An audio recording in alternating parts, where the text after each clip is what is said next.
अस्सलाम वालेकुम, खुशामदेद, सुबह खैर तमाम देखने वालों को। प्रोग्राम है गुड मॉर्निंग कराची और मैं हूं आपका मेज़बान मोहम्मद यासर। नाज़रीन, प्रोग्राम में आजकल बात हो रही है कुछ अवामी मसाइल के हवाले से। प्रोग्राम के फॉर्मेट के मुताबिक कोशिश यही होती है कि ज़्यादा से ज़्यादा अवामी मसाइल के हवाले से प्रोग्राम में गुफ्तगू की जाए। गुज़िश्ता रोज़ जो प्रोग्राम रहा उसमें बड़ी तफसील से हमने बात की मौशी मामलात के ऊपर, और देखने वाले अपने पैगामात भेजते हैं, आरा से नवाजते हैं।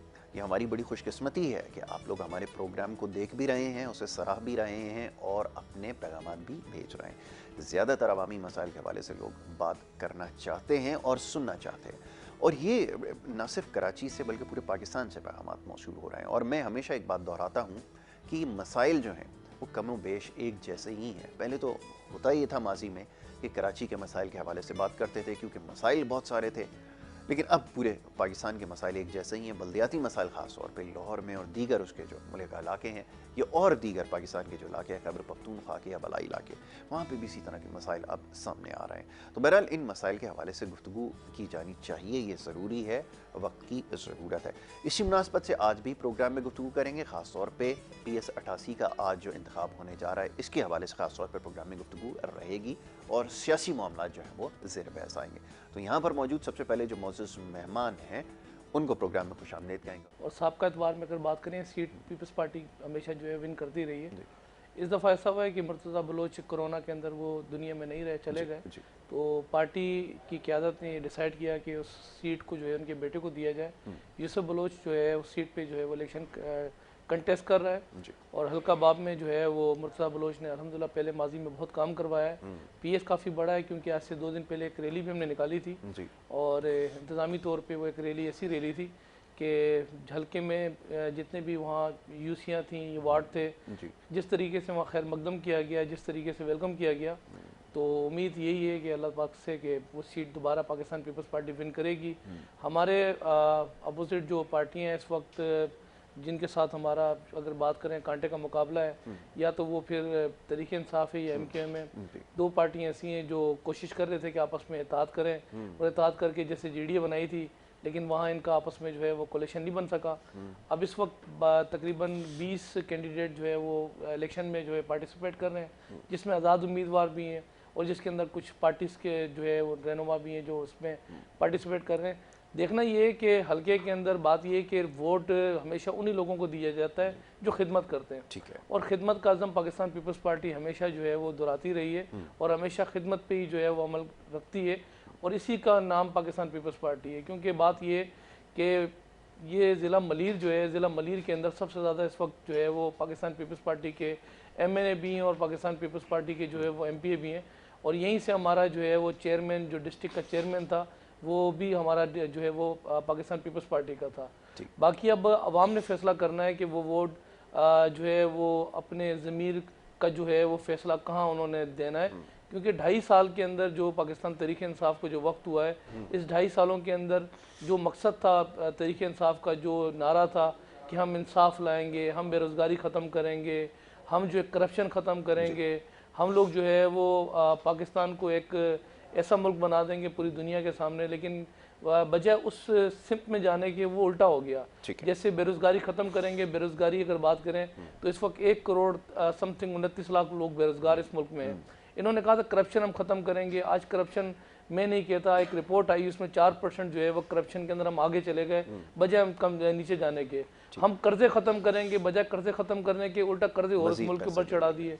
तो इस वक्त जो है वो आवाम जो है वो देख रही है कि आया कि बुनियादी तौर पर किसी भी पार्टी का जो पोर्टफोलियो है या एजेंडा है या मकसद है, उस मकसद के अंदर उसको कामयाबी मिली है या नहीं मिली। क्योंकि ये अब ज़मीनी इलेक्शन है, ज़मीनी इलेक्शन के अंदर भी आवाम को जो चीज़ें बुनियादी चीज़ें चाहिए होती हैं, हेल्थ की और अदवात सस्ती चाहिए होती हैं, हाउस होल्ड के आइटम सस्ते चाहिए होते हैं, बुनियादी जो चीज़ें वो पेट्रोल सस्ता चाहिए होता है, गैस सस्ता चाहिए होता है। और जिस तरीके से तहरीक इंसाफ ने जो है वो इंसाफ का नारा लगा के जो कुछ इस मुल्क के अंदर किया, जितने टूटी नल के दरवाजे अपनी जमात में इकट्ठे किए, लोटे इकट्ठे किए अपने साथ, और इस पे ये निकले हैं कि कर्जा जो है वो उतारेंगे। बड़ा अजीब सा लगता है कि जब ये कहते हैं कि हम इस मुल्क के अंदर साबका हुकूमतों ने कर्जा चढ़ाया, अब अगर कर्जा चढ़ाया तो ये कैसे उतारेंगे। सवाल अवाम का ऐसे है कि वो बात ये कि कर्जा ये कैसे उतारेंगे। जिन्होंने चढ़ाया 80% लौटे वो इन्हीं जमातों में जो इन जमातों से इनके पास गए, इन्होंने कर्जा चढ़ाया। अब ये एक्सपेक्ट कर रहे हैं कि शायद वजीर आजम साहब की ये कर्जा उतारेंगे, मतलब जैसा कर्जा इन्होंने मजीद जिससे बढ़ा दिया है, ऐसे लग रहा है कि बांग्लादेश के बच्चे आके कर्जा उतारेंगे। फिर आपके सामने सारे हालात हैं, आप भी इसी मुल्क के अंदर, इसी कराची शहर के अंदर पले बड़े हुए हैं, तो आप भी देख रहे होंगे सूरत हाल बनी। नहीं, ये फरमाइए, जो 2018 के गैर मुतवक्के नताइज थे जो पाकिस्तान पीपल्स पार्टी के हक में नहीं थे, उनको देखते हुए लगता है कि सीट को रिटेन कर लेंगे, दोबारा हासिल कर लेंगे? क्योंकि आवाम तो देखें जितनी वफाकी हुकूमत से नाला नज़र आती है, सूबाई हुकूमत से भी नाला नज़र आती है। ख़ासतौर पर मलीर के हल्के में जिस तरह के मसाइल हैं, हमारे देखने वाले कॉल कर कर बताते हैं, सड़कों की जो अवाम सूरत हाल है, दीगर जो मसाइल हैं, उसके ऊपर भी कोई खातिर खा इक़दाम नहीं हुए। तो क्या उम्मीद रखते हैं कि सीट दोबारा हासिल कर लेंगे?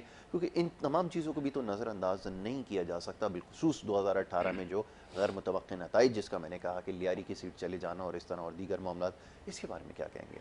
लेकिन बात ये है कि 2018 25 जुलाई को जो इलेक्शन हुए और इलेक्शन जिस तरीके से जो है वो उनका रिज़ल्ट दिया गया, बात ये है कि उस पर हमारे तहफ़्फ़ुज़ात अभी भी जो है वो मौजूद हैं। उस पर इलेक्शन कमीशन में हमारी रिजर्वेशन जो है वो मौजूद है। और इलेक्शन के अंदर बात ये है कि खुदा न खास्ता जो माजी में दोहराया गया, अल्लाह करे ऐसा ना दोहराया जाए, तो बात ये है कि पाकिस्तान पीपल्स पार्टी सीट निकाल देगी। हाँ, कुछ गलतियाँ कोताहियाँ हैं, कुछ ऐसी चीज़ें जो हम सक्सेस नहीं कर सके, लेकिन उसकी वजह ही क्या बनी? उसकी वजह ये बनी कि क्योंकि बलदियाती एक 2013 यहाँ जो जमातें कराची के अंदर मौजूद थीं, उनके ऑब्जेक्टिव के ऊपर वो चाहते थे कि बलदियाती एक्ट आए और आइनी तौर पर जो है वो जो मेयर कराची है उसको जो इख्तियारात दिए जाएँ, वो इख्तियारात उसके पास, जो इख्तियारात हों उसके पास हों, जो मिनिस्टर के पास इख्तियारात हों बलदियात के, वो उसके पास इख्तियारात हों। अब होता ये है कि बात ये है कि क्योंकि यहाँ कराची के अंदर 4 हिस्सों पे कराची बंटा हुआ है। कुछ ज़मीन पोर्ट एंड शिपिंग के पास है, कुछ ज़मीन रेलवे के पास है, कुछ कैंटोनमेंट के पास है, और कुछ ज़मीन अगर मैं बात करूं तो आपकी एएसएफ के पास और इसी तरीके से हमारे दीगर जो एयरफोर्स के इदारे उनके पास हैं, और कुछ ज़मीन आती है सिंध हुकूमत के पास जो रेवेन्यू की ज़मीन है। अब ज़्यादातर हिस्सा जो है वो कैंटोनमेंट के अंदर आता है। मलीर में जहाँ ये इलेक्शन होने जा रहे हैं 88 के, इसमें 70% जो इलाका है वो कैंटोनमेंट के पास है, क्योंकि मलीर कैंट की जो इलाका है, मलीर कैंट का 2 नंबर से अगर आप आएँ तो होते हुए या आप बैठाइए बात के अंदर तकरीबन जो इसके अंदर जो काम है, वर्क के ज़्यादा जो काम करना था वो कैंटोनमेंट ने करना था। मलीर की अगर मैं बात करूं, क्योंकि development fund Pakistan Peoples Party की हुकूमत, सिंध हुकूमत ने जो देना होता है, जिसमें हमने 1 खरब और तकरीबन 62 अरब रुपया जो है वो मेयर कराची को उसके जो जब तक उसके पास वक्त था उसमें हमने उनको दिया। अब लोग हमसे सवाल करते हैं रोडों की डेवलपमेंट, पार्क की डेवलपमेंट, लोग हमसे सवाल करते हैं कि बात ये है कि और नहीं तो कम से कम फायर ब्रिगेड की गाड़ियाँ कराची को मिल जाती, और हमसे सवाल करते हैं कि इसी तरीके से जो अब ये अंडर बाईपासेस होते हैं या ब्रिजेस होते हैं, इनको कंस्ट्रक्शन करना, ये किसकी बुनियादी जो इख्तियारात हैं? ये इख्तियारात, बात ये है कि ये इख्तियारात मेयर कराची के पास थे। पुल बनाना, अंडर बाईपास बनाना, बागात, आपने देखा होगा कि जो अंदर के जो पार्क होते हैं वो छोटे पार्क डीएमसी के पास होते हैं, बाहर आ जाएं तो बड़े पार्क केएमसी के पास होते हैं। फिर आप शहर फैसल पे चले जाएं तो सेंटर के अंदर एक रोड चल रही होती है जिसमें आपने देखा कि फूल पौधे लगे होते हैं। ये इसी तरीके से पूरे कराची के अंदर हर रोड के ऊपर ये फूल पौधे, ये बुनियादी तौर पर मेयर कराची की जिम्मेदारी है। फिर कचरा उठाने की बात ये है कि कचरा उठाने की जो जिम्मेदारी थी, कुछ जो है वो डीएमसी के पास थी, कुछ केएमसी के पास थी, कुछ इख्तियारात जो है वो कैंटोनमेंट के पास थे। क्योंकि मैंने बताया ये सीट वाहिद ऐसी सीट है जिसमें ज़्यादातर कचरा उठाने की जो जिम्मेदारी है इनका अपना जो है वो कैंटोनमेंट की जिम्मेदारी है। अब इसी तरीके से जो ज़मीनें बंटने के साथ साथ ज़्यादातर हिस्सा कैंटोनमेंट के पास जा रहा है, और कैंटोनमेंट ऐसा हुआ कि जब नगानी आफात भी आती हैं और आलमी वबाएँ भी आती हैं। नगानी आफात जब आई कराची में तो कराची के 6 अजला आपने देखा कि तकरीबन जिस तरीके से वो डूब रहे थे, उसमें से 2 दिन लगातार मेहनत के बाद हमने 3 डिस्ट्रिक्ट जो है वो क्लियर कराए। लेकिन ऐसा हुआ कि जो कैंटोनमेंट का एरिया था, ख़ासतौर पे आपने देखा कि डिफेंस का, डीएचए का, कैंटोनमेंट जो आपका क्लिफ्टन का एरिया था वो मुसलसल डूबा हुआ था। होता ये है कि बात ये है कि कैंटोनमेंट की अपनी एक मशीनरी है, उनका अपना इंतजामी यूनिट है, उनकी अपनी एक जो है वो टीम है जो काम करती है। तो ये जिम्मेदारी ऐसा नहीं कि सिर्फ पाकिस्तान पीपल्स पार्टी की हुकूमत, सिंध हुकूमत के पास है, सबकी रिस्पॉन्सिबिलिटी है, सब ने अपनी रिस्पॉन्सिबिलिटी निभानी है। बाकी मैंने कहा खिदमत अगर कोई करेगा तो उसको वोट भी पड़ेगा। कराची के अंदर इससे पहले अगर बात करूं तो ऐसा इस कराची के अंदर ऐसा होता था कि 21 एमएनओ में से 20 एमएनए 19 एमएनए एमकेएम के थे। वो खिदमत नहीं की उन्होंने, वो हमेशा, हाँ, वो क्या किया, नजरियात से हट हाँ। के ज़रूरियात पे आए, तो ऐसा हुआ कि 25 जुलाई को उनको आउट कर दिया गया। ठीक है, तो चलें, देखेंगे अभी आगे इसके ऊपर फैसला बात करते हैं आवाम कि का, आवाम जो एग्जैक्टली फैसला आवाम करे। का जो फैसला होगा, बिल्कुल आपने ठीक कहा जी। साकिब साहब फरमाइए, अभी आपने नईम अमान साहब की गुफ्तगू सुनी है, अब उन्होंने जिन चीज़ों की निशानदेही की वो एक अपनी जगह हकीकत है, लेकिन सवाल ये है कि 2018 के बाद तो लोगों को ज़्यादा उम्मीद हो चली थी, उन इलाकों से, उन हलकों से भी पाकिस्तान तहरीक इंसाफ को वोट मिल गए जहाँ कभी किसी ने सोचा नहीं था, लेकिन नतीजा ये निकला कि जब डिलीवर करने की बारी आई तो सब बुरी तरह नाकाम और सब कराची से फ़रार हो गए। जितने वफाकी वज़रा थे, जितने यहाँ से मुंतखब नुमाइंदे थे, वो पलट कर आए नहीं। तो अब लोग ये सवाल करते हैं कि जी वोट देने के लिए ज़रूरी तो ये है कि अवामी नुमाइंदे आवाम के अंदर मौजूद हों, लेकिन यहाँ तो सूरत हाल ये है कि शायद जो लोग मुंतखब होकर गए तो शायद उनको अपने हलकों के बारे में भी इल्म नहीं है, याद भी नहीं होगा कि कौन से हलके से खड़े हुए थे। अगर ये सब कुछ होगा तो फिर कैसे उम्मीद रखी जाएगी जी कामयाबी की, ये ज़रा फरमाएं। बिस्मिल्लाहिर्रहमानिर्रहीम। सबसे पहले तो आपका शुक्रिया और आपने मौका दिया। नईम भाई ने जो बातें की मैंने काफ़ी गौर से सुनी और ऐसा लगता है कि पीपल्स पार्टी की कोई ज़िम्मेदारी नहीं है, सारी ज़िम्मेदारी इदारों की हैं और पूरा कराची बटा हुआ है। पीपल्स पार्टी बिल्कुल बरी उस जमा है भाई। 18वीं तरमीम जब से आई है मैं समझता हूँ कि इसके बाद सारी ज़िम्मेदारी हमारे पास सूबा ही है। वफाक के पास वो इख्तियारात नहीं है ना वो ज़िम्मेदारियाँ हैं जो वो ऐसा तरीके से मैं समझता हूँ सिंध कराची ख़ास तौर पे कराची के लिए जो है वो सर अंजाम दे सके या निभा सके। ठीक है। भाई ने बात की कि सारे छोटे छोटे मसाइल से लेके बड़े मसाइल तक ये मेयर का काम था। बिल्कुल मैं समझता हूँ मेयर को करना चाहिए था, उसकी ज़िम्मेदारी थी। बेसिक किसी भी शहर का जो है मेयर उसका ज़िम्मेदार होता है मैं समझता हूँ, और यही हमारा एक निज़ाम है जो अभी पाकिस्तान में चल रहा है। लेकिन इससे हम कहीं पे भी ये बरी उस ज़मा नहीं हो सकते कि वफाक के बाद हमारी सूबाई ज़िम्मेदारी नहीं है। हमारा सूबा है अल्हम्दुलिल्लाह। यहाँ पे अगर पीपल्स पार्टी को वोट पड़े ना, पीपल्स पार्टी ये समझती है इसको ऑन करती है तो इसके मसाइल को भी ऑन करना है इन्होंने। देखिए हम किसी चीज़ से भागते हैं ना वो इसका हल नहीं है, इसको हल की तरफ लेके जाना ये इसका हल है। हम यहाँ बैठते हैं, हमारा बैठने का अगर मकसद सिर्फ ये होता है कि हमने एक दूसरे के ऊपर कीचड़ उछाल दी है तो मैं समझता हूँ ये भी हल नहीं है। हमने बैठने का मकसद ये होगा हमने इस पर मसाइल पर बात करनी है, उसके हल पर बात करनी है। हम इसके हल की तरफ कैसे जाएंगे, हमने आवाम के मसाइल को फ़र्दन लेना है, उसके हल की तरफ जाना है। अभी भाई ने बात की ज़िमनी इलेक्शन की जो भी हो रहे हैं 88 में, बिल्कुल पीपल्स पार्टी की सीट थी, उसने मेहनत की तो जीती होगी। और अभी हो रहा है खान साहब ने मौका दिया है नौजवानों को। देखें आपने बात की 2018 के इलेक्शन में, ये सारा वोट खान साहब का था। ये सब जानते, किसी फ़र्द को यहाँ पे जिसको भी टिकट दिया गया, जिसको भी खड़ा किया गया, उसको पड़ा है खान साहब का वोट। इमरान खान के फॉलोवर्स मौजूद थे, उसको चाहने वाले मौजूद थे, उन्होंने खान साहब से उम्मीद लगाई और खान साहब को वोट दिया और अल्हम्दुलिल्लाह खान साहब वज़ीर आज़म बने। और मैं ये समझता हूँ कि अभी भी अगर हम इसको आगे लेके चलें, मुल्क की मईशत की बेहतरी बात करें, अभी हमारे जो काम चल रहा है इस टाइम, वफाक जिस पे काम कर रही है वो मिनी इंडस्ट्रीज़ हैं, उसको लगाने पे फ़रोग़ दे रही हैं। काफ़ी ऐसी इंडस्ट्रीज़ हैं जो पाकिस्तान में लगे नहीं रही थी। अभी मैं ये देख रहा हूँ कि मिसाल के तौर पे जो है ये आप टेक्नोलॉजीज़ में आ जाएं तो ये अभी किया ने गाड़ियाँ लॉन्च की और इसी तरह की बहुत ज़्यादा इंडस्ट्री आ रही है। मैन्युफैक्चरिंग तो नहीं हो रही है, असेंबलिंग हो रही है। तो मैं समझता हूँ ये अगर ये स्टेप चल पड़ा ना, पहले सिर्फ 2-3 कंपनियाँ थी जिनकी इजाज़तदारी थी, टोयोटा या होंडाई आती थी, कोई और उसको लॉन्च नहीं होने दिया जाता था या मार्केट में नहीं आ जाती थी। बात दुरुस्त है, बिल्कुल ऐसा ही है। अभी ग्राउंड मिला है लोगों को खेलने के लिए, इन्वेस्टर आ रहा है मार्केट में। मैं समझता हूँ कि कोरोना का जो इतना बड़ा पूरे मुल्क में क्राइसिस, बल्कि दुनिया का क्राइसिस था ना, ग्लोबल क्राइसिस था, इसके बावजूद हमने कराची को और पाकिस्तान को खान साहब ने जिस तरीके से संभाला है ना। अच्छा, स्मार्ट लॉकडाउन लगाने की बात होती थी, लोग बड़े परेशान थे क्या होता है। देखिए कराची है ना, इसमें स्मार्ट लॉकडाउन लगाया गया, मैं समझता हूँ बेहतरी की तरफ हम लोग गए हैं, ठीक है, अभी भी बेहतरी की तरफ। अच्छा साकिब, उसकी तरफ आप आएंगे ज़रूर जिन चीज़ों की आपने निशानदेही की है। सवाल फिर अपनी जगह वही है कि जो लोग मुंतखब होकर गए हैं, आपने कहा कि खान साहब के ऊपर लोगों को भरोसा था, एतमाद था, ये बात बिल्कुल दुरुस्त है कि एतमाद था, इसीलिए शहर कराची के लोगों ने वोट भी दिए। लेकिन वो ये सवाल करते हैं कि जो मुंतखब नुमाइंदे थे आज वो हैं कहाँ, वो अपने हलकों में मौजूद नज़र आते हैं, नहीं नज़र आते। वाडा का हल्का जो है वहाँ पर वो कभी गए हैं, नहीं गए हैं, नहीं पता। अली जैदी अपने हल्के में कब आए थे आखिरी दफ़ा, नहीं याद। इस तरह जो दीगर लोग थे अपने हलकों में जो हर वक्त यहाँ की बात करते थे हुकूक के लिए, वो आज कहाँ पर हैं। इवन ये कि कराची में जो ट्रांसफॉर्मेशन प्लान भी जो अनाउंस किया गया, उसके ऊपर होना तो ये चाहिए था, मेंबर खड़े होकर कोई एहतजाज करते या कम से कम ये बात पुरस तो करते कि जो पैसे या फंड्स आपने कराची के लिए एलोकेट किए हैं वो कम से कम पहुंचाएं तो सही, ताकि ये काम हो सके, वरना अपने हलकों में कैसे जा सकेंगे ये तो बताएं ज़रा। अच्छा, इस पे मैं एक बात आगे बढ़ाता चलूँ। मैं ये समझता हूँ जो भी पाकिस्तान तहरीक-ए-इंसाफ की गवर्नमेंट आई है और यहाँ के जो एमएनएज़ हैं और एमपीएज़ हैं, जितना वो ग्राउंड पे काम कर रहे हैं कोई नहीं कर रहा। अच्छा। मैं अपने हलके की मिसाल दे सकता हूँ कि हमारे हलके में मैंने आफ्ताब जहांगीर साहब हैं, वो कल भी हलके में मौजूद थे और शायद आज 88 का इलेक्शन है, आप देखेंगे तो वो वहाँ पे भी मौजूद होंगे। नहीं, आज तो अच्छा, अगर वो मौजूद कोई आज है आज तो का ये आप तो छोड़ें, मैं आपको रेगुलर बेसिस पे बताता हूँ। रेगुलर बेसिस पे हमारा जो एमएनए ऑफिस है वहाँ पे, वहाँ रेगुलर बेसिस पे मैं समझता हूँ कि हफ्ते में 3 से 4 दिन हमारा एमएनए मौजूद होता है। खाली ऑफिस में नहीं होता, हल्के का विजिट होता है। अच्छा, तरक्याती काम हो रहे हैं, खान साहब ने स्पेशल बजट दिया है, एमएनए के पास आया है, पूरा कराची में जगह जगह तरक्याती काम हो रहा है। मेरे हल्के में एमएनए के फंड्स के जरिए, एमएनए के याद फंड। माजी में बड़े मुखालिफ हुआ अच्छा, करते थे। देखिए बात ये है कि मुखालफत किसी चीज़ की जाए ना, उसकी कोई इशू होता है, कोई वजह होती है। अभी सिंध गवर्नमेंट डिलीवर नहीं कर पा रही, काम नहीं कर पा रही, बजट इसलिए आता है ज़िन्नागुज़ीर हो उसका गया। बंटवारा हो जाता है, लोगों तक नहीं पहुंच पाता।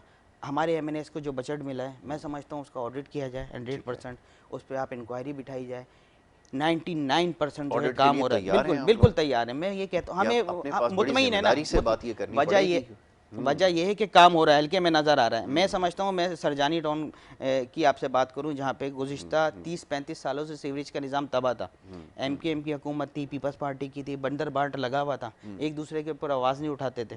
वजह ये होती थी कि भाई आपके हम जो है बेनकाब करेंगे, आप हमारे पीछे, हाँ आवाज़ ज़रूर उठती थी तो एमकेएम तो बराबर में बैठी है ना, अच्छा, अभी सवाल मैं कर लें देखिए एमकेएम बात से। में मैं आपको जो बात बताना चाह रहा हूँ ना, वहाँ पे उस टाइम की सियासत में और अभी बंदर बाट की सियासत थी उस टाइम आप हमारे ऊपर नहीं बोलो, हम आपके ऊपर नहीं बोलेंगे। अभी इख्तियार मौजूद है, आपको जो बात पॉइंट आउट नज़र आती है, आपको लगता है गलत है, उस पर आपने आवाज़ उठानी है। हमारे हल्के में जगह जगह काम हो रहा है। सरजानी टाउन में तकरीबन 70-80% सीवरेज की लाइनें चेंज हुई हैं, निज़ाम चेंज हुआ है। वरना वहाँ की वो हालत थी कि मैं आप समझता हूँ कि कोई जगह ऐसी नहीं थी जो चलने के लिए हो ना, रोड चलने के लिए नहीं थे, वहाँ सीवरेज का पानी बहा करता था। इसी तरह आप लियारी में चले जाएँ, तैसा टाउन में चले जाएँ, मंगो पीर चले जाएँ, हमारे ऐसे एरियाज़ हैं जहाँ पे गुज़िश्ता 25 से 30 साल से कोई डेवलपमेंट का वर्क नहीं था। अभी हमने सेवरेज का काम कराया है, कारपेटिंग वहाँ हो रही है और इंशाल्लाह मुझे उम्मीद है जब ये दोनों कामों से निपट जाएंगे, नेक्स्ट टाइम पे हम जाएंगे, पार्क्स बनाएंगे। वहाँ पे कुछ पार्क हैं हमने जो बचे हुए हैं, बाकियों पे तो माशाल्लाह चाइना कटिंग हो गई, किसी पे कुछ हो गया, जो बचे हुए हैं वो पार्क्स पे हमने पार्क्स पे काम करना है, हॉस्पिटल पे काम करना है, स्कूल्स पे काम करना है। ये हमने पहले पे करना था, खान साहब का विजन था, हमने एजुकेशन पे काम करना है इस पे,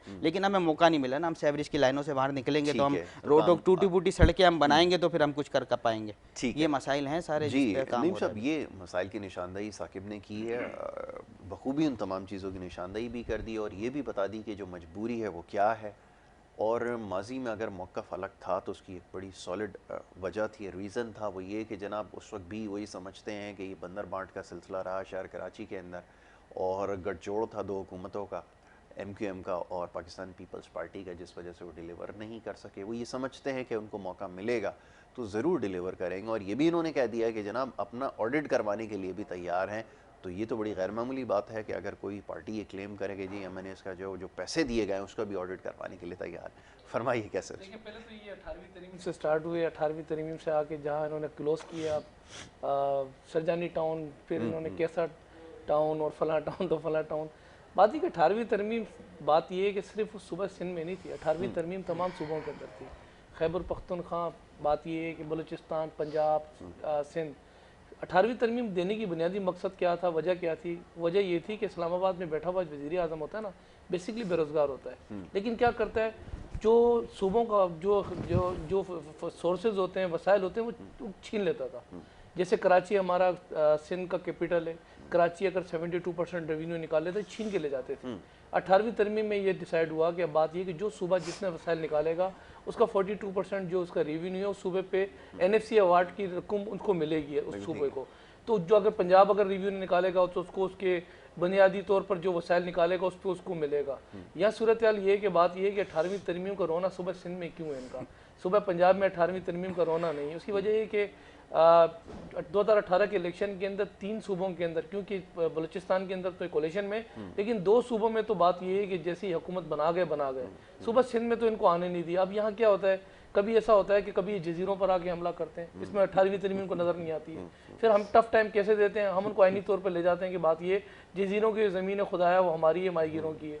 कभी ये क्या करते हैं, बात ये है कि मायदे के तहत कभी हमें गैस नहीं देते, और ये सूबा सिंध है जो इस वक्त 70% इनको गैस जो है रिड्यूस करके दे रहा है, निकाल के दे रहा है। कभी गैस बंद कर देते हैं, कभी क्या करते हैं कि इसी सिंध के बड़े अस्पताल 4 उसको आके कोर्ट से ऑर्डर लेते हैं और उठा के ले जाने की कोशिश करते हैं। कभी आते हैं जो हमारी पीआई एयरलाइन है, कभी उसका एक यूनिट लेके जाते हैं, कभी दूसरा यूनिट ले जाने के चक्कर में होते हैं, कभी वो तो अस्पताल ही पूरा जो है वो पूरा पीआई ले जाने के मूड के अंदर है। तो यहाँ इनको 18वीं तरमीम नजर नहीं आती। फिर बात ये है कि मैं नहीं कहता था, इमरान खान साहब कहता था कि एमएनओ को फंड किस बुनियाद पे दिया जाता है, ये फंड नहीं देना चाहिए। आज मैं देख रहा हूँ कह रहे हैं ना कि वो सूरत हाल उस वक्त मुख्तलिफ थी, आज मुख्तलिफ है। देखिए, तमाम जितने भी एमएनएज होते हैं ना, एमपीज, जो बजट दिया जाता है उस बजट के अंदर उनको उनके जो वसाइल होते हैं उनको वसाइल उनके हिसाब से उनको दिए जाता है। चाहे वो कोई भी सूबाई असम्बली हो, चाहे वो कौमी असम्बली हो, सेनेटर, उसको उसका जो है उसके हिसाब से फंड उसको दिया जाता है। अब अगर मैं बात करूं तो बात ये है कि कहाँ काम हो रहा है। कराची वाहिद जो है वो शहर है जिस कराची ने पहली दफ़ा आवाज़ लगाई कि वज़ीर आज़म कराची से, और कराची वालों ने बात ये कि वज़ीर आज़म को वोट दिया। इसी कराची से सदर पाकिस्तान, इसी कराची से गवर्नर, इसी कराची में से 21 एमएनए में से 14 इनके एमएनए, इसी कराची में से 26 इनके एमपीए, इसी कराची में से जिस कराची ने एमकेएम को वोट न देके कहा कि अब आपकी जरूरत नहीं है, आप ठीक लोग नहीं हो, इन्होंने उनका हाथ पकड़ा, आपने कोलेशन में लिया, उनको इन करा दिया, इनके वो नफी जमात बन गई। अब क्या हुआ कि डिप्टी मेयर उनका, फिर मेयर उनका, फिर 2-4 डिस्ट्रिक्टों के चेयरमैन उनके, 200 से ऊपर यूसीओ के चेयरमैन उनके, काउंसलर उनके।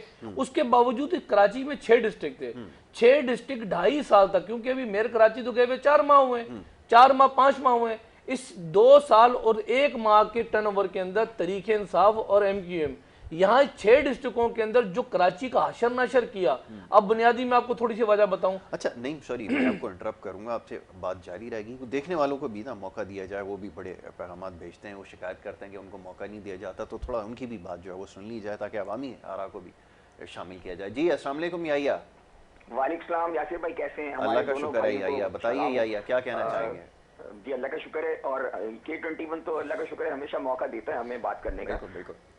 यासिर भाई, मैं ये कहना चाहूंगा कि मैं ये सवाल करता हूँ, दोनों भाई हजरात बैठे हैं दोनों पार्टियों के, मेरी रिस्पेक्ट इन सबके लिए, लेकिन मैं कहता हूँ कराची वाले इनको क्यों वोट दें? अगर देखें कराची वालों ने जिसको वोट दिया ना, कराची वालों ने उसको धोखा दिया। अगर आप कराची की बात करें तो एक एमकेएम की छाप कराची वालों पे लगी हुई थी, वो इसलिए हट गई है कि कराची जो लास्ट इलेक्शन हुए उसके अंदर उन्होंने पीटीआई को वोट दिया। मेरे घर से, मैं खुद मुखालिफ था पीटीआई का, लेकिन मेरे बेटे ने फर्स्ट टाइम वोट दिया, मेरी वाइफ ने फर्स्ट टाइम वोट दिया।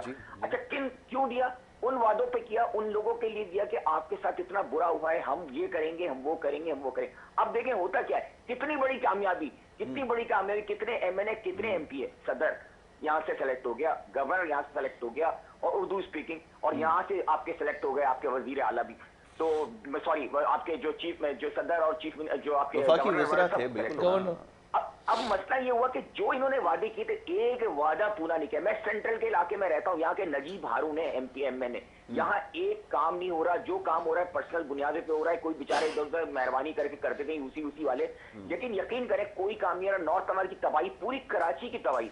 आप मुझे बताएं आज मैं जाके क्यों वोट दूं इनको, आज मैं क्यों वोट दूं इनको, मैं किसको वोट दूंगा? मुझे सवाल इनको, ये कह रहे हैं ना इंडस्ट्री लगी है, तो ये जितने प्रोजेक्ट्स लगे हुए थे ना, जितने प्रोजेक्ट्स लगे हुए हैं, जो फीते ये काट रहे हैं, ये पहली गवर्नमेंटों के लगे हुए, चाहे वो नवाज शरीफ के हाईवेज हो, चाहे ये जो ऑटो इंडस्ट्री के सारे पैक्ट्स पहले के में, इन्होंने कोई नई इंडस्ट्री नहीं लगाई। मैं आपको बताना चाह रहा हूँ। अच्छा, आप एम्प्लॉयमेंट की बात करें तो आप मुझे बताइए कहाँ एम्प्लॉयमेंट? स्टील मिल से वादा इन्होंने किया, कराची का स्टील मिल था ना कि हम तो इसको 45 डेज में चला देंगे, तो भाई कहाँ गए लोग? तो अनएम्प्लॉयड हुए।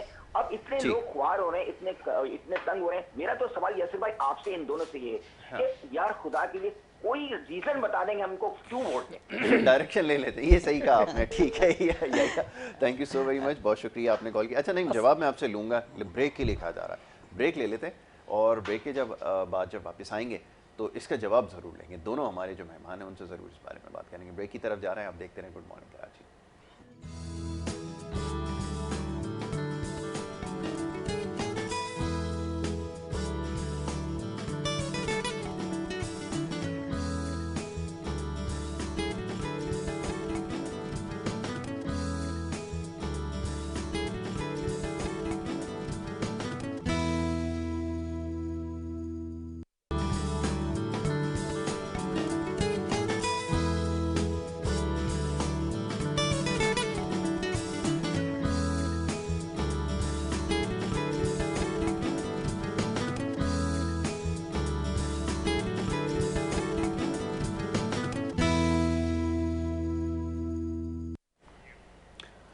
प्रोग्राम में आपको एक दफ़ा फिर खुशामदीद कहेंगे। ब्रेक पे जाने से पहले जी गुफ्तगू जारी थी, बात हो रही थी हमारी कुछ सियासी मामलात के हवाले से, शहर कराची के मसाइल के हवाले से, क्योंकि अब ये शहर कराची में ज़मीनी इंतखाबात का भी इंतखाब का चक्कर है। PS 88 के अंदर जो आज वो होने जा रहा है कॉन्टेस्ट, उसके ऊपर गुफ्तगू हो रही थी।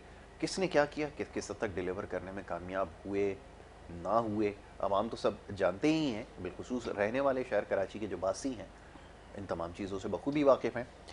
उम्मीदें किससे लगाएं, जिससे उम्मीदें लगाई वहाँ पर नाउमीदी उनको हुई है, और इस वजह से अभी जैसे हमारे कॉलर कुछ देर पहले याहिया साहब बात कर रहे थे, बड़े खुलकर उन्होंने बात की।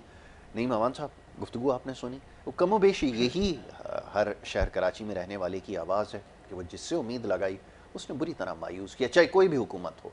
तो फिर मसला हल कैसे होगा, ये तो ज़रा फरमाइए कि कोई अगर जमात ये सोचती है इतना अक्सरियत हासिल कर लेगी, उसको डिलीवर करना पड़ेगा, जो कि अब तक किसी की जो है वो नीयत नज़र नहीं आ रही।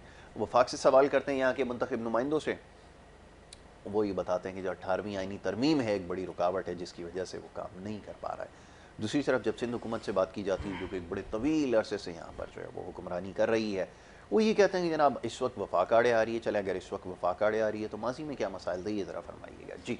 देखिए, बात ये है कि वसाइल अगर किसी सूबे के पास हैं तो फिर तो बात ये डिलीवर बहुत आसान हो जाता है करना। अब जो वसाइल पाकिस्तान पीपल्स पार्टी की हुकूमत, सिंध हुकूमत के पास जितने वसाइल है, जितना बजट दिया जाता है, शायद कराची हैदराबाद करना पूरा बड़ा मुश्किल होता है। जैसे मैं आपको एक मिसाल दूँ, जैसे कराची के एक बड़े अस्पताल 4, उसके जो यूनिट हैं, वो यूनिट के अंदर एक छोटी छोटी जो टैबलेट्स होती हैं, दवाइयाँ, अदवात होती हैं, कभी हमने नहीं हाथ फैलाया कि बात यह कि वफाकी हुकूमत के खुदा के लिए उन अस्पतालों के लिए अदवात दें, एक्सरे की मशीनें दें, या हमें और किसी चीज़ों की ज़रूरत है। ये हमने अपने वसाइल पे किए। इसी तरीके से डेवलपमेंट फ़ंड जो होता है ना, डेवलपमेंट फ़ंड ऐसा होता है कि कभी वफाकी हुकूमत भी जो है वो बजट जो है एलोकेट करती है। जैसे मैं मिसाल दूँ कि इन्होंने कहा जी कराची पैकेज, हम भी इस पर कर रहे थे कि कराची पैकेज आएगा तो कराची में एक बड़ी डेवलपमेंट होगी। कराची पैकेज 162 रुपये का ऐलान हुआ, वो ऐलान का ऐलान रह गया। अभी मेरे भाई ने जो जिस तरीके से बात की, वो वजह क्या बनी। फिर इसी तरीके से बात करूं, अब 18वीं तरमीम के अंदर जैसे मैंने बताया कि सूबे खुद मुख्तियारी के अंदर जो हमारा NFC अवार्ड की जो रकम होती है 113 रुपये इन्होंने रोकी, और उसमें क्या किया, हम चलाते रहे, खुदा के लिए हमें वो रकम ही दे दें। हमने डेवलपमेंट मंसूबों पे काम स्टार्ट किया हुआ है हम, ताकि वहाँ उसको जो है वो तकमील उसकी कंप्लीट करें। अब हुआ ये है कि वो 113 रुपये में से जो है वो तकरीबन 60 रुपये इन्होंने काटा और फाटा पे दे दिया। बोला जी हमने वो फाटा भी नया बनने जा रहा है, तो इंसानी यूनिट है उसके अंदर तमाम सूबे उसके अंदर जो है मिला लेंगे। फिर 1100 रुपये का ऐलान होता है। 1100 रुपये का ऐलान जब हुआ तो 1100 रुपये के ऐलान के लिए उन्होंने कमेटियाँ भी बनाई और CM साहब को भी एतमाद में लिया। पहले कभी नहीं एतमाद में लेते थे। अब जब चीफ मिनिस्टर है सिंध का, और सिंध में आने से पहले होता ये है कि एक तो बदकिस्मती कराची के साथ ये हुई कि हमेशा जब भी वज़ीर आज़म ने हलफ लिया तो आया दूसरे तीसरे दिन जो है वो मज़ार कायद पे हाज़िरी दी। यहाँ वज़ीर आज़म हमेशा लेट रहा। यहाँ 36 दिन बाद हाज़िरी के लिए आते हैं काज़ी के मज़ार पे। अच्छा, ये भी कोई मसला नहीं है, चलो होता है, इंसान है जो है वो कहीं बिजी हो सकता है, कहीं मसरूफ़ हो सकता है, और जिम्मेदारियाँ उसके ऊपर बहुत ज़्यादा है। अब यहाँ कराची के अंदर मैंने कहा कि कराची के अंदर, कराची 35 साल से यरगमाल था। मेरे भाई ने जैसे अभी जो है वो आइडेंटिफाई किए जी पार्कों पर चाइना कटिंग के अंदर कोई बंदा ये बताया कि पीपल्स पार्टी ने कभी चाइना कटिंग की, तो कभी भी नहीं की। चाइना कटिंग में जो लोग मुलविस थे, आज भी उनके केसेस सुप्रीम कोर्ट में ज़ेर समाअत हैं। चाइना कटिंग के साथ साथ ना उन्होंने स्कूल छोड़े कराची के अंदर, ना अस्पताल छोड़े, ना मस्जिदें छोड़ी, ना मदरसे छोड़े। जहां जगह मिली ना सर उन्होंने काटा। लेकिन क्या हुआ, जब काट दिया तो आज कराची वालों ने उनको क्यों आउट किया? वजह ये हुई कि कराची को समझ है अब कहीं चोरी हो जाए ना, इस पाकिस्तान के अंदर 60% जो है वो दही इलाके हैं और 40% शहरी इलाके हैं। तो अब चोरी कहीं हो जाए तो पुलिस को बाद में पता लगता है, अवाम को पहले पता लग जाता है। यहाँ मसला एक बात ये कि कराची की जो बुनियादी जो ज़रूरियात हैं, बात ये कि वो ज़रूरियात पूरी करने के लिए जो यहाँ MNA MPs जो मैं अगर बात करूँ mayor Karachi, deputy mayor Karachi, फिर काउंसलर, फिर इसी तरीके से जो UCO के चेयरमैन हैं, इनके पास अख्तियारात का जो है वो पूरे पावर इनको दिए गए। अब लोग हमसे सवाल करते हैं स्ट्रीट लाइट्स नहीं ठीक हुई, स्ट्रीट लाइट के पाकिस्तान पीपल्स पार्टी के लोग आगे स्ट्रीट लाइट ठीक करेंगे, वो इख्तियारात मेयर कराची के पास थे। स्ट्रीट लाइट कराची की उसने ठीक करनी थी। ठीक, अब अगर बात ये कि स्ट्रीट लाइट से लेकर वो, अगर बात ये कि वो जो 12 अस्पताल KMC के अंडर चलते थे, अगर वो बुनियादी तौर पे ठीक नहीं कर सका, उसका बजट खा गया, फंड खा गया, हम तो आज भी केस सुप्रीम कोर्ट के अंदर, हाई कोर्ट के अंदर रजिस्टर्ड कराए हुए। ठीक है, चलिए ज़रा साकिब से ज़रा इस बारे में जवाब ले लेते हैं ना। साकिब भी तो क्योंकि उनके इत्तेहादी हैं जो यहाँ पर ये सब कुछ होता रहा, आज उनके साथ बैठे हुए हैं। जी साकिब साहब फरमाइए, आपकी जमात जैसे भी बात हो रही है कि अगर चलें जिम्मेदारी नहीं लेती तो माजी में जो कुछ होता रहा, जो उसके जिम्मेदार थे आज उनके साथ इत्तेहाद बनाकर बैठे हुए हैं, ये गिला बड़ा किया जाता है। अच्छा जी जी जी बात जब हमारी पाकिस्तान पीपल्स पार्टी ने यहाँ पे सिंध में गवर्नमेंट बनाई और हमने वफाक में बनाई। हाँ। अच्छा, एक यहाँ पे अमल चल रहा था कि जब हमारे पीएम साहब अल्हम्दुलिल्लाह मुंतखब हुए और पाकिस्तान के वज़ीर आज़म बने, पाकिस्तान बहुत मसाइल का गढ़ था। इससे पहले भी बारियां लगी हुई थी नून लीग की और पीपल्स पार्टी की ना। और मैं एज़ आ कराची के नुमाइंदा होने की हैसियत से मैं बात करता हूँ कि कराची वो शहर है जो 70% फ़ंड जनरेट करता है पूरे पाकिस्तान के लिए ना, और देता भी अल्हम्दुलिल्लाह। कमाओ पूत औलाद है ये पूरे पाकिस्तान की और पाकिस्तान को बनाने वाला ये। लेकिन आज ये बदहाल है। इसकी बदहाली की मैं आपको सॉलिड वजह बताता हूँ। इसकी सॉलिड वजह है पाकिस्तान पीपल्स पार्टी। अच्छा, बिल्कुल ऐसे ही, बिल्कुल ऐसे ही। अच्छा। वजह देखें ना वजह इसकी, बता आप ये चीज़ देखें, जब ये 30 साल से दावेदार हैं हुकूमत की, सिंध गवर्नमेंट इनके पैरोकार है, पैरोकार क्या सिंध गवर्नमेंट ये खुद है नुमाइंदे। अभी हम बात करते हैं कि वफाक कोशिश कर रहा है PIA का जो है वो वहाँ ले जाए, यहाँ ट्रांसफ़र कर दे, ये यूनिट कर दे, वो कर दे। पीपल्स पार्टी का ये हालत था कि लोगों ने सफ़र करना छोड़ दिया था इसी पीपल्स पार्टी की गवर्नमेंट में।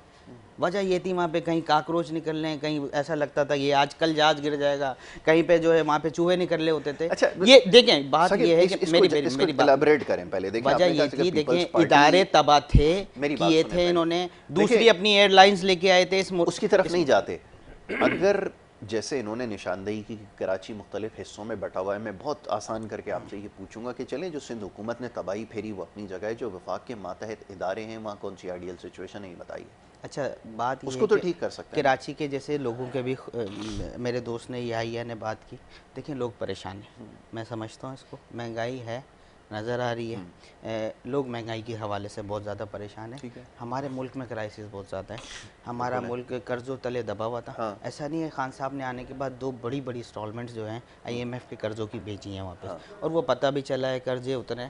आप ये समझते हैं कि कर्ज़ा लिया गया है, कोई ये बोले कि मैं समझता हूँ खान साहब के आने के बाद कर्ज़े में कमी वाक़या हुई है इंटरनेशनल। ये हाँ, आपका बिल्कुल मेरा पॉइंट ऑफ व्यू है, बिल्कुल ये ऐसे ही है, हकीकत है। नहीं, हकीकत इसके बरक्स है। वो फिर अच्छा, कभी एक देखिए प्रोग्राम रख लेते हैं, मैं आपको उसको जो ना पूरी समरी बता देता हूँ, पूरा ब्रेकडाउन भी बता दूँ। असल में जब किसी भी मुल्क की या किसी भी इदारे की, आप मुल्क तो छोड़े ना, इदारे की कोई भागदौड़ संभालता है, तो जब वो खड़ा होता है, इदारा देखता है, उसके बाद उसको मसाइल पता चलते हैं उसके। खान साहब आए, फर्स्ट टाइम हम गवर्नमेंट में आए थे, पीपल्स पार्टी और MKM की नून लीग की बारियाँ थी, वो ख़त्म हुई, खान साहब को मौका मिला। 2-2.5 साल गुजरे, ये क्राइसिस के साल थे, इसमें काम हुआ है, इसमें मुल्क की मईशत को बेहतरी की तरफ लेके गया गया है। मैं कराची की बात करता हूँ, कराची में देखें इससे पहले भी बहुत वफाक के मंसूबे हुआ करते थे, लेकिन जब गवर्नमेंटें चेंज होती थी वो मंसूबे बंद हो जाते थे। वजह ये थी कि तख्तियाँ लगाने का चक्कर था, यहाँ पे सियासत जो है ना गंदी सियासत थी। खान साहब ने वो ट्रेंड चेंज कर दिया। देखिए यहाँ पे एक मंसूबा चल रहा था ग्रीन लाइन का ना, वो खान साहब आए, उन्होंने बंद नहीं किया, उसको तेज़ कर दिया। मेरे ख्याल में इस साल इंशाल्लाह उसकी ओपनिंग होगी। वजह ये थी कि वो ये नहीं देखा गया कि वो नवाज शरीफ साहब ने जो है उसकी बुनियाद रखी थी, चलाया था। ये हमारी कराची के लिए बेहतरीन थी। हमारे पास ट्रांसपोर्ट नहीं है, देखो हमें चिंची में धकेल दिया गया है, कराची तबाह है ना। हमारे पास इतना बड़ा शहर होने के बाद हम दावा करते हैं कि 70% जनरेट करता है, हमारे पास लोगों के पास ट्रांसपोर्ट नहीं है। ये सिंध गवर्नमेंट का काम था, इन्हें चाहिए था। ये छोटे छोटे काम है ना, इनको बजट दे रहे हैं, ये कहते हैं कि हमने मेयर गए हुए भी आज मेरे ख्याल में टाइम हो गया ना, 6-8 महीने। इसमें क्या है, इससे पहले भी मेयर नहीं था, बीच में भी काफ़ी गैप रहा। वफाक जैसे काम कर रही है डायरेक्ट, आप कर सकते थे ना। सिंध गवर्नमेंट के पास इख्तियारात थे, कराची वालों को पता तो चलता है, हमारे लिए सोचते हैं। पीपल्स पार्टी हमारे से मुखलिस है, हमारे लिए सोचती है। पीपल्स क्यों खान साहब को नवाजा गया कराची से, क्यों हमारे MP MNA मुंतखब हुए, नहीं थी ना पीपल्स पार्टी से कोई उम्मीद थी, ना MKM से थी, ना नून लीग से थी। PTI को मौका दिया गया। देखें मसाइल बिल्कुल मौजूद हैं, मैं आपको बता रहा हूँ कि तकरीबन 35 करोड़ रुपए का काम हुआ है MNA हल्के में ना।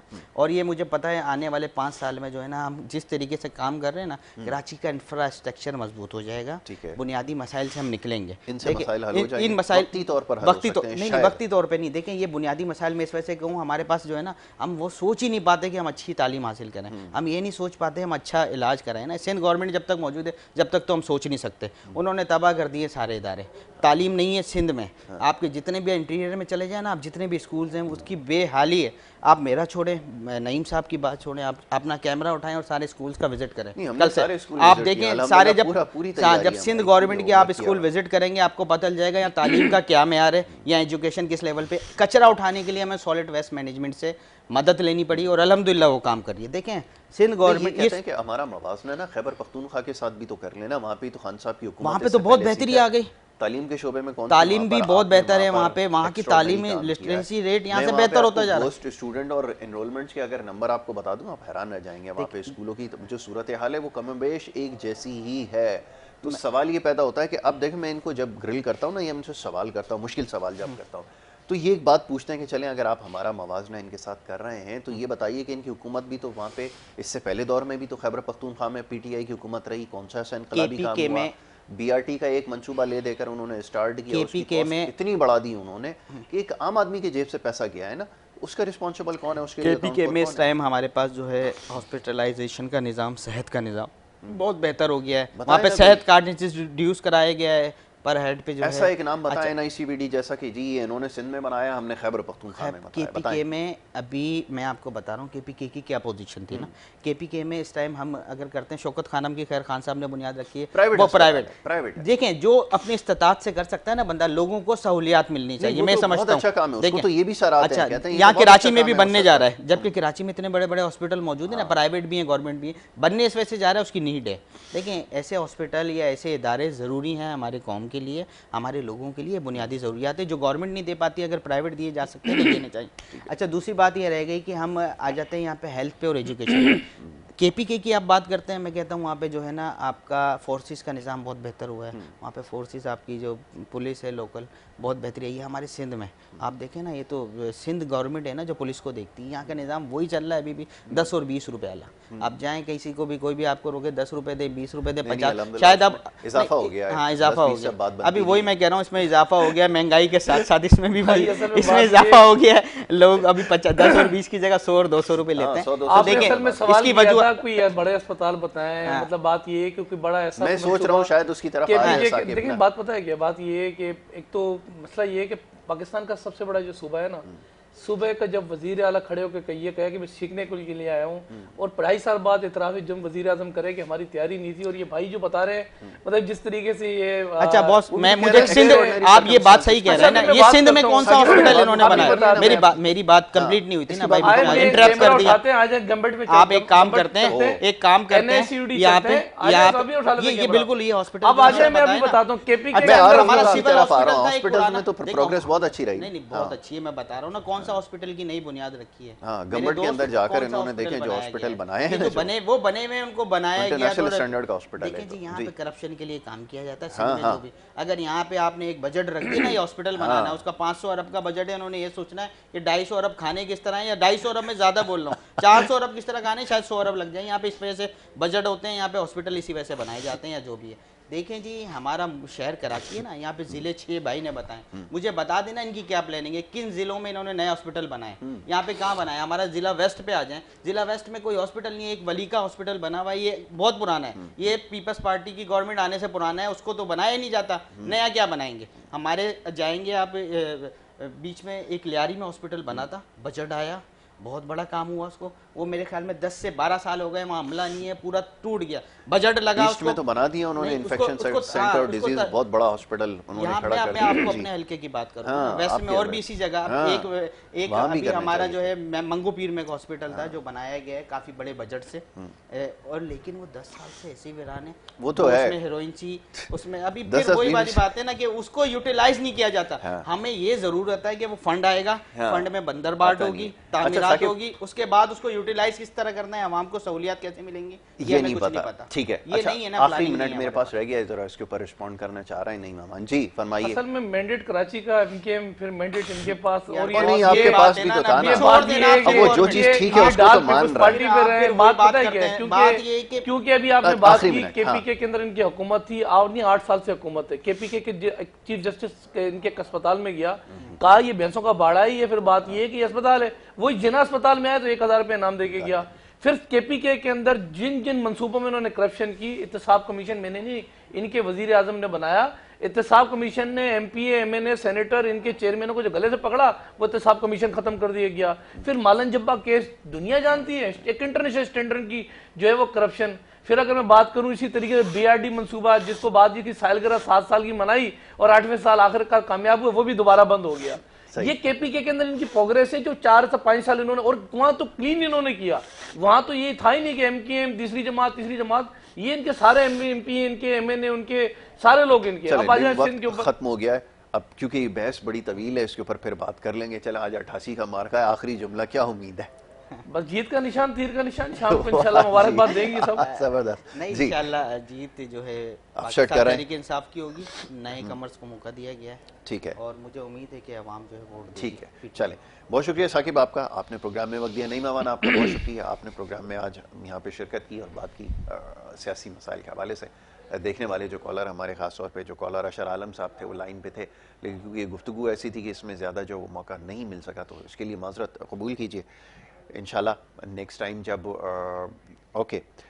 टाइम जब ये सिलसिला शुरू होगा तो इसके अंदर ज़रूर आपको मौका दिया जाएगा कि कॉलर्स को जो वो शामिल किया जाए। लेकिन बात ये है कि अवामी आरा ज़रूरी है, ठीक है, बिल्कुल कोशिश करते हैं। क्योंकि मेहमान जब यहाँ पर मौजूद होते हैं तो फिर वो गुफ्तगू में मौका जो है वो कम मिल पाता है। लेकिन वो जो सोशल मीडिया के ज़रिए जो सिलसिला है ना, ख़ासतौर पर मेरा अपना ट्विटर हैंडल है, उसके ऊपर लोग मैसेज कर रहे होते हैं I_M यासिर, उसके ऊपर जो है वो मैसेज अगर आप ट्विटर पे अगर ज्वाइन कर लेते हैं तो वहाँ से भी पैगामात भेजते हैं, मैं उसको बराह रास्त प्रोग्राम में शामिल कर लेता हूँ। अब तो आसान मीडिया में आसान रास्ता है जिसके ज़रिए आप जो है वो प्रोग्राम में शामिल हो सकते हैं। तो कोशिश यही होती है कि अवामी मसाइल के हवाले से गुफ्तगू की जाए।